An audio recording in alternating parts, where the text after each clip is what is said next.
오늘 썸네일에 보시다시피 우리가 추석 연휴로 쉬는 동안 갑자기 러우 전선에서 희소식이 들려왔습니다. 이걸 이제 배송 지연으로 한 발 늦게 도착한 추석 선물이라고 이제 제가 표현을 한 거고, 일단 러우 전쟁 관련해서 갑자기 지금 쏟아지고 있는 종전 가능성, 종전 선언은 아직 아니고요. 종전 가능성이 지금 흘러나오고 있는데, 이게 뭐냐면은 어제 일요일 밤에 우크라이나 군이 동북부 하르키우 지역에서 쿠피안스크하고 이즈움 이런 지역을 탈환하면서 이번 러우 전쟁에서 승기를 잡았다고 당당하게 발표했습니다. 여기 하르키우 지역이 바로 푸틴이 직접 언급했던 바로 그 돈바스 지역 장악을 위한 요충지였기 때문에 진짜 우크라이나군이 여기를 탈환한 거면은 정말 승기를 잡았다고 표현을 해도 과언이 아닐 정도의 그런 성과입니다. 그래서 팩트 체크를 해본 결과 실제 러우 전쟁에서 러시아군이 가장 큰 패배를 기록했다고 공식 인정을 했어요.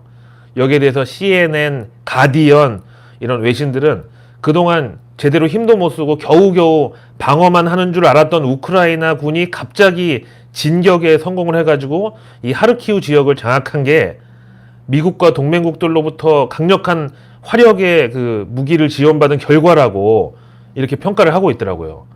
그래서 저는 이 대목에서 약간 좀 쎄한 게, 진짜 실제로 닭살이 올라오는 이유가 러시아군이 저렇게 퇴각을 하면서 지금 푸틴으로 하여금 핵 사용의 어떤 빌미를 제공하려고 일부러 그 시나리오를 마련하고 있는 것이 아닌가.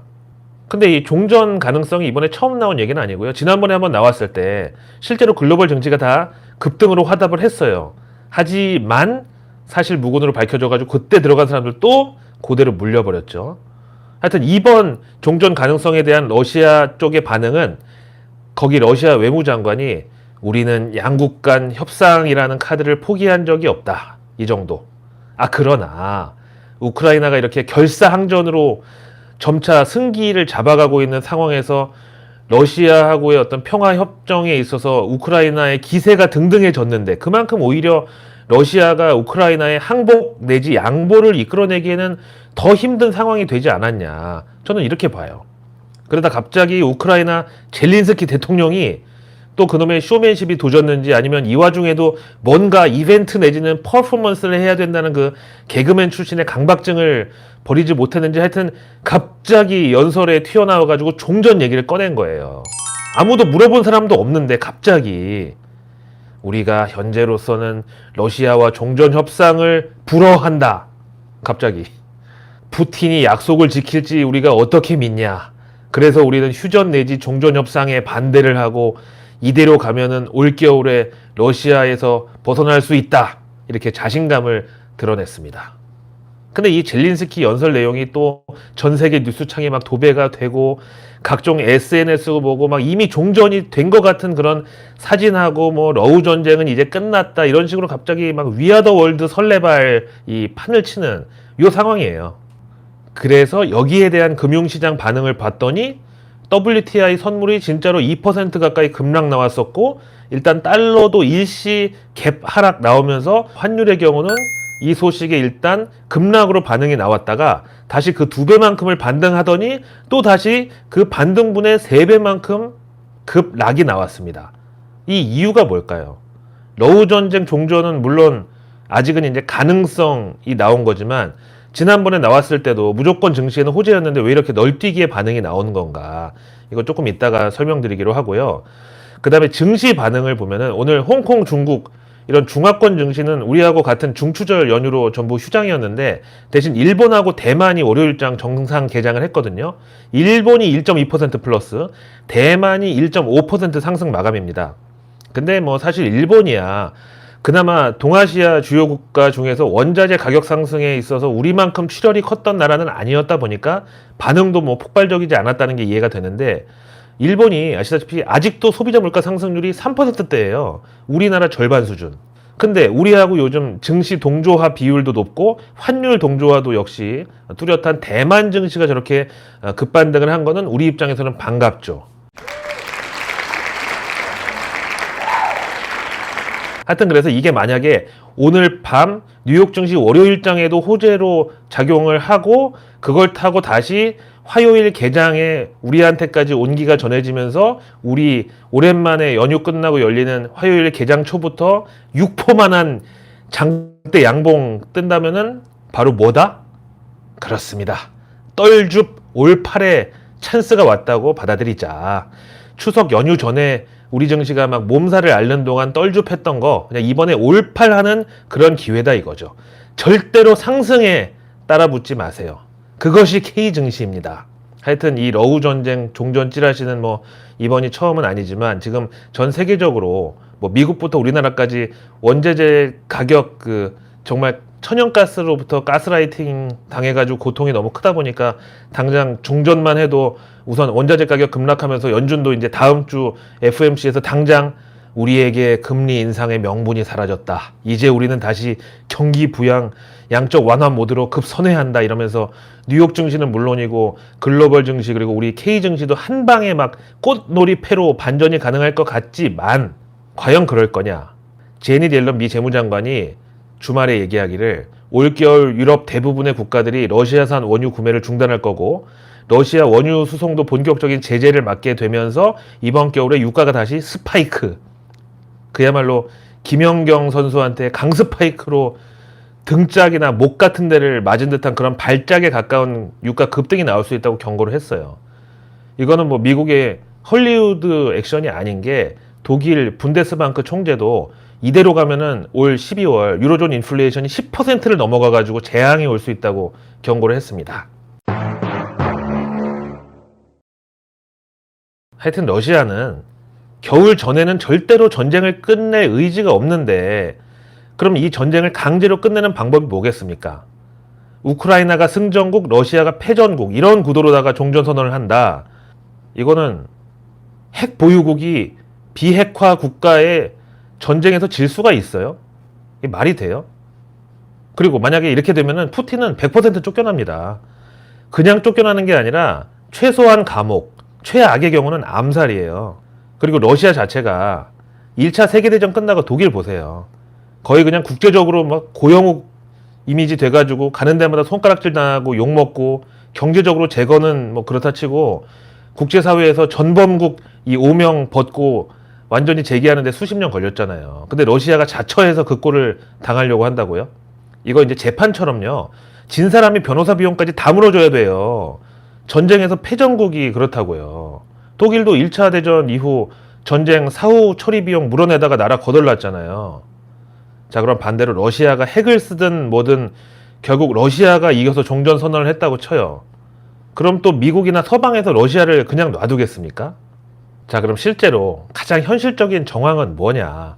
이미 러우 전쟁 터지기 전에도 이미 국제유가 90달러 바로 밑에 있었고요. 식량, 비료 이쪽 원자재 가격도 FAO 식량 가격 지수 기준으로 이미 작년 여름부터 사상 최고치를 갈아치우면서 승천을 하고 있었다고요. 하여튼 이번 러우 전쟁 종전 테마를 우리는 무조건 떨줍 올팔의 그런 계기로 삼자 이거예요. 우리도 이미 겪었지만 6.25 전쟁 휴전협상 체결되고 나서도 바로 끝난 게 아니었잖아요. 38선 그은 다음에 전쟁 후에 주변 정리하고 어쩌고 하는데 2년 걸렸다고 2년. 그래서 젤린스키도 저렇게 일단 입은 털고 있는데 누가 봐도 그냥 센 척 하는 거고 이건 뭐 다른 정치적 내지는 외교적 그런 의도가 깔렸다고 봐야 맞죠. 아니 현실적으로 아무리 서방의 지원이 빵빵해도 핵이 없는 우크라이나가 핵 무장한 러시아를 이길 수 있다고 생각하는 사람이 있나요?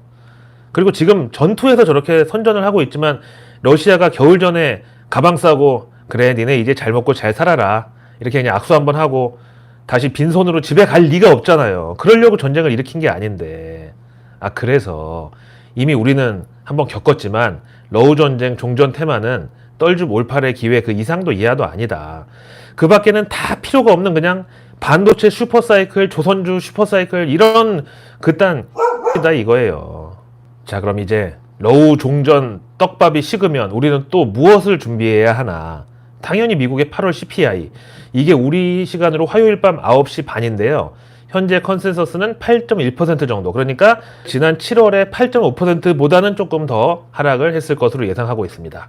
이거는 뭐 국제 유가만 봐도 7월보다 8월이 더 낮았기 때문이라는 합리적인 요소도 들어가 있고 다음에 추세를 보면은 지난 6월에 정말 서프라이즈로 CPI가 9.1% 찍었다가 그거 바로 다음 7월에 8.5%로 반락했고 이번에 8.1로 3개월 연속의 하락세.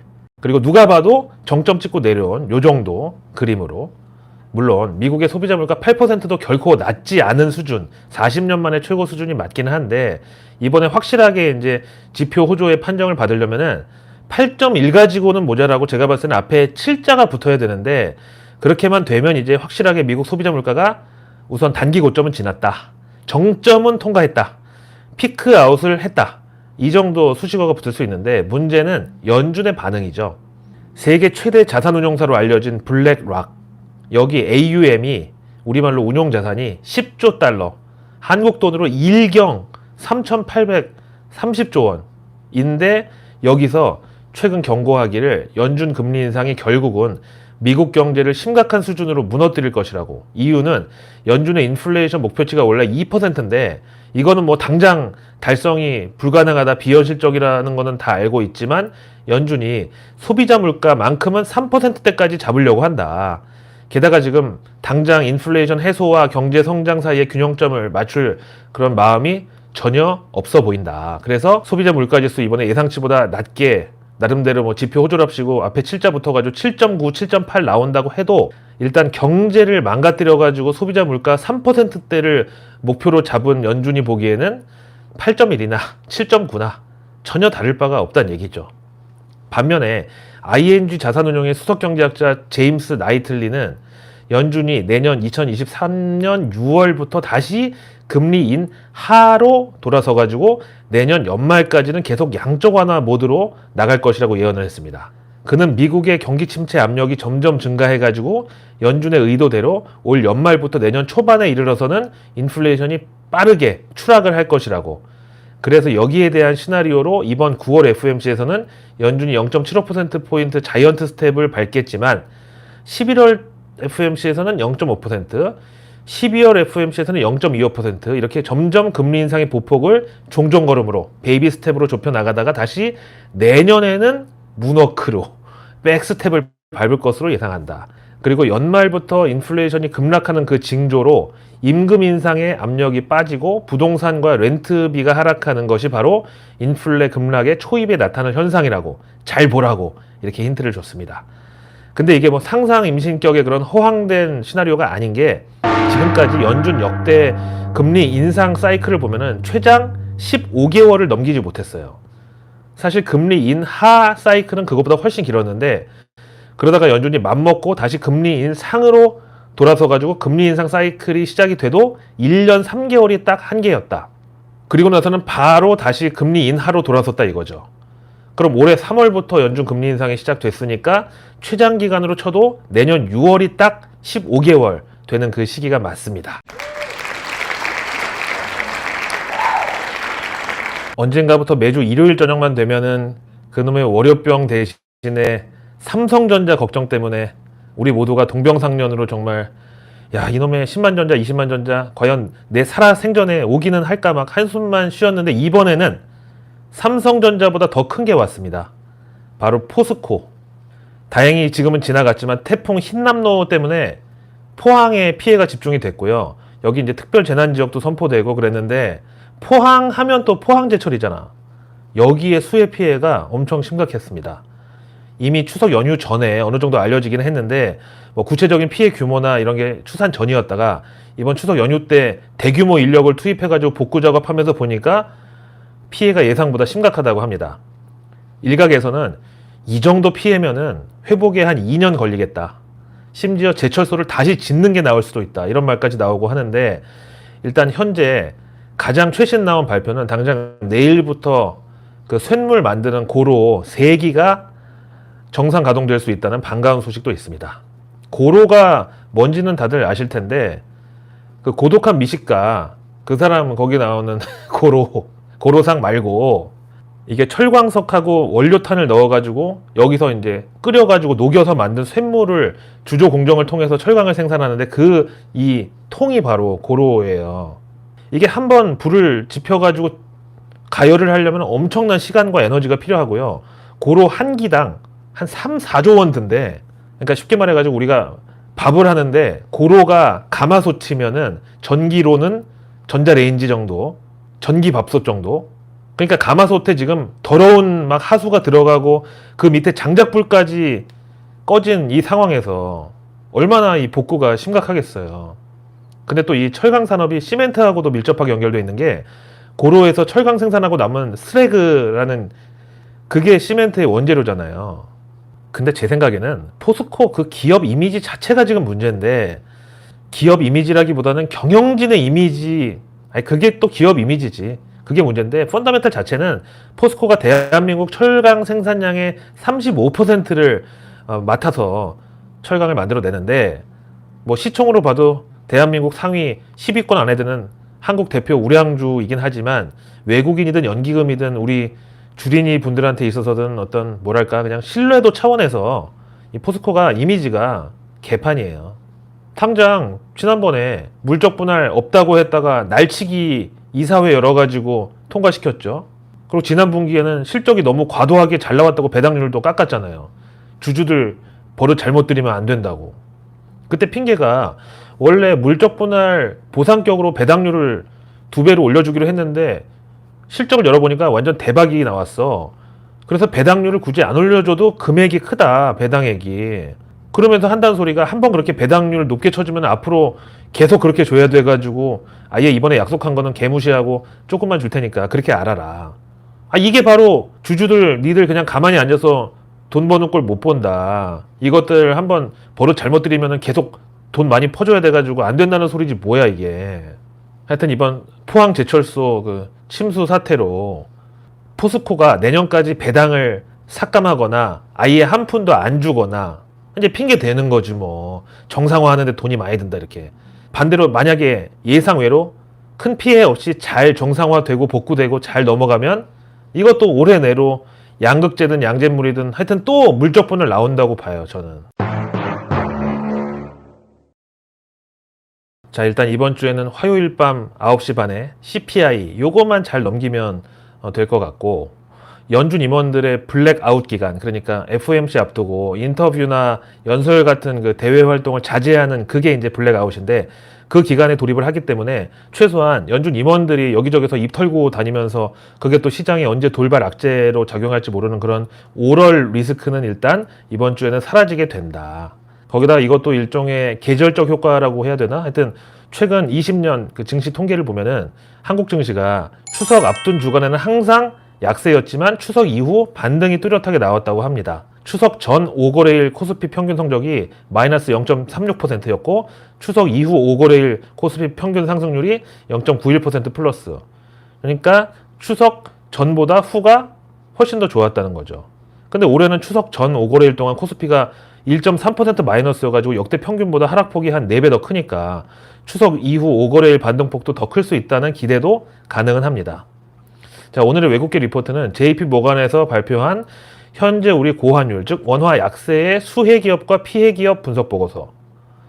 수출에 대한 노출이 높은 점을 감안할 때 우리 한국 경제, 한국 증시가 완성차, 자동차 부품, 그리고 전기차 배터리, 화학, IT 등이 지속적인 원화 약세, 그러니까 환율 상승의 수혜 업종이 될 것이다. 원화의 약세가 완성차하고 자동차 부품 원가 압력을 완화할 것으로 기대한다. 또한 IT 업종은 부품 가격과 최종 수요 약세가 우려되는 가운데 그나마 환율 수혜를 누릴 것 같다. 반면에 우리는 투입 비용이 상승하고 국내 시장에 대한 의존도가 높은 음식료와 유틸리티에 대해서는 조심스럽다고. 자, 모간 스탠리에서는 한국 신재생 에너지 관련해서도 분석 보고서를 냈는데 이거는 그냥 직관적으로 리스트만 볼게요. 한화솔루션, 우웅님께서 슈퍼챗 수건 돌리기 이어주셨습니다. 열심히 하겠습니다. 감사합니다. 다음 두산 퓨얼셀 목표가는 32,000원인데 투자 의견을 중립에서 매도로 하향했습니다. 그 다음 거의 국민 밉상 내지는 거의 주린이 분들한테 이완용급 종목으로 찍힌 LG 생활건강.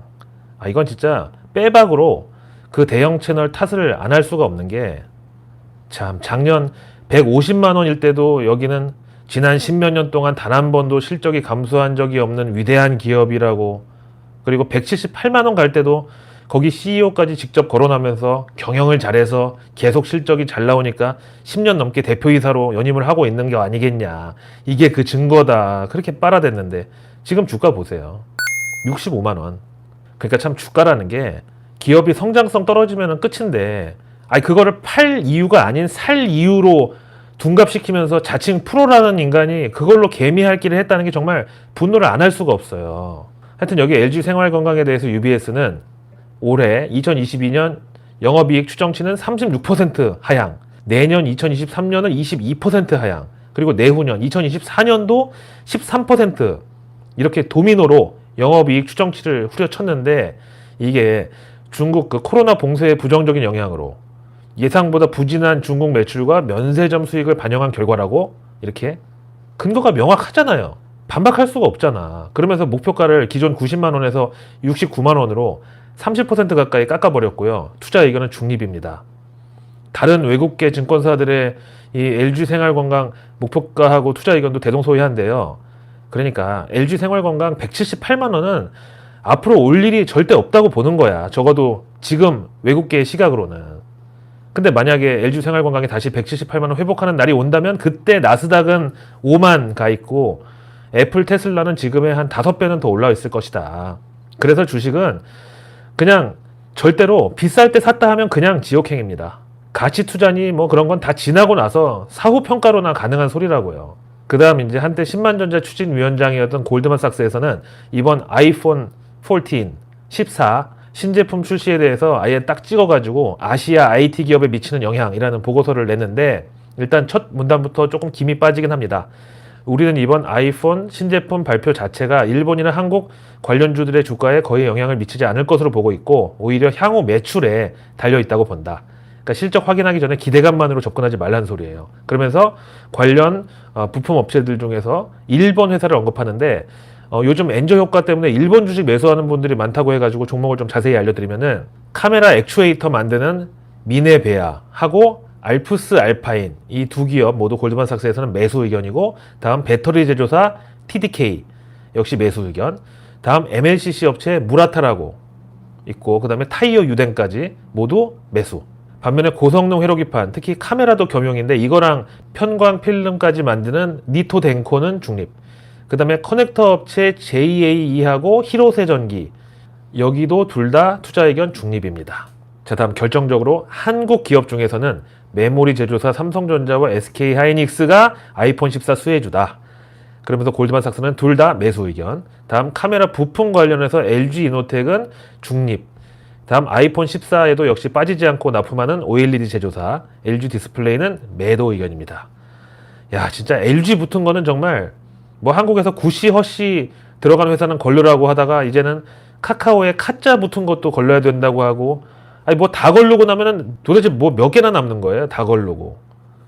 하여튼 그리고 LG 얘기 나온 김에 LG전자에 대해서 또 좀 보면은 그동안 사실 LG전자는 뭐 마케팅의 안티네, 홍보팀 전체가 삼성전자 스파이네, 뭐 하여튼 그러다가 작년 초에 LG가 드디어 휴대폰 사업 접는다고 해가지고 그때 우리나라 증권사들 전부 튀어나와가지고 애널리스트들마다 저마다 그냥 한 목소리로 이제 악재 해소라고 본격 상승 시작이라고 막 설레발을 친 결과 작년 삼성전자 96,800원 갈 때 이제는 LG전자에 물이 들어온다고 어서 돈 복사기 돌리러 가자고 주린이들 다 달라붙어가지고 LG전자 주가 작년에 19만 3천 원 갔는데 결국 1년 지난 지금 9만 원대로 반토막 났습니다.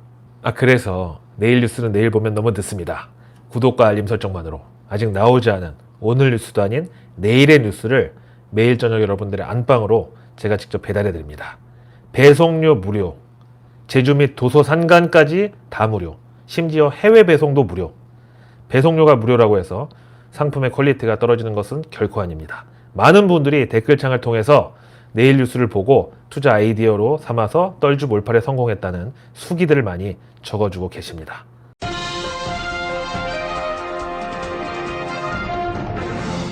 자, 이번 주 추석 연휴로 월요일이 휴장이었다 보니까 바로 한 주의 첫날을 화요일로 시작합니다.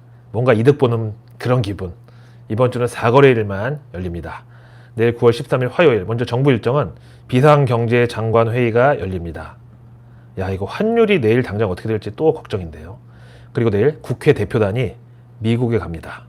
근데 이번에는 그 인플레이션 감축법 관련해서 항의하러 가는 게 아니라 미국 국무부 인권 담당 차관을 만나가지고 납북자 문제를 비롯한 북한 인권 문제를 논의할 예정이라고 합니다. 그리고 내일 균형발전법, 지방분권법, 통합법안 입법 예고를 정부에서 합니다. 이거는 뭐 신공항을 비롯해가지고 행정수도 이전 관련주들, 뭐 세종에 땅 많이 가진 회사들 뭐 이런 거 있죠. 이게 증시 테마주고요. 그리고 내일 정부의 보도자료는 국내 정보보호산업 매출 13.4% 증가, 견고한 성장세 지속, 안전한 디지털 대전환을 위한 차세대 전략산업으로의 힘찬 도약이라는 보도자료를 정부에서 내일 공개할 예정입니다. 이건 이제 사이버 보안이죠, 당연히. 그리고 내일 생분해 플라스틱 활성화를 위한 협력의 장 개최. 그냥 증시 테마가 여기 바로 제목에 들어있죠.